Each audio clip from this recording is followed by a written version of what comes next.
ठाकुर जी बोले, अरे श्यामाजू तुम कहा जानो, जाको रंग कारो होवे ना, जो भीतर ते अत्यंत कारो है जाए, वाको रंग भी कारो है जाए। अब तो ठाकुर जी ऐसी ऐसी बुराई करने लगे अपनी ही कि श्री जी को न क्रोध आवे। और फिर इनके हृदय के भाव सुनूं मैं। ये श्याम सुंदर केवल लीला नहीं करे, ये हृदय ही ऐसे हैं।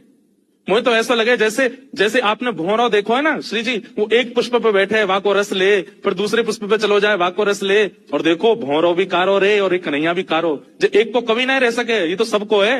कमर भी टेढ़ी, चाल भी टेढ़ी, मुख भी टेढ़ी। और मुझे तो ऐसा लगे यशोदा मैया गोरी, नंद बाबा गोरे जी, इनको छोड़ा ना है जी, कहीं औरतें आयो है। थोड़ी देर तो किशोरी जी सुनती रही, और थोड़ी देर बाद किशोरी जी को क्रोध आया, अपने स्थान पर खड़ी है गई। बोले, ए श्यामा सखी, बहुत देर है गई तो बोलते बोलते, अब एक नहीं सुनूंगी तो तेरी कितने मक्खन चुरा लिए, कितनी मटकी फोड़ दी तेरी।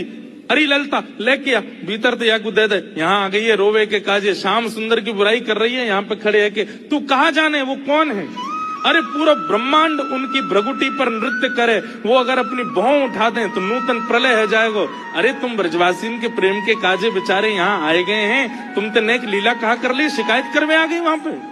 और तू बड़ी श्याम वरण श्याम वरण श्याम वरण पे बहुत बोल रही कि जो हृदय को कारो वही स्वरूप ते कारो होवे। तू जाने कहा है वास्तव में, तोए देखें लोग, मोए देखें लोग, और कोई भी दृष्टा बने या हमारे अपना स्वरूप छुपाए करके आए वे, यदि अपने वास्तविक रूप में प्रकट है जाएं तो कोटि कोटि कंदर्प लुटावे लग जाएंगे, तो भी उनके रूप की उपमा नहीं कही जा सके।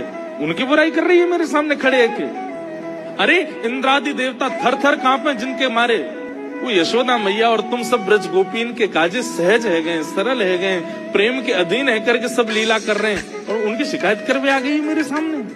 ठाकुर जी सुन के बड़े खुश है मन। जैसे श्री जी ने शांत है जाए, ठाकुर जी फिर एक कोई बात बोल दे, फिर श्री बिल्कुल मत बोलिए, एक शब्द नहीं सुनूंगी श्याम सुंदर के लिए।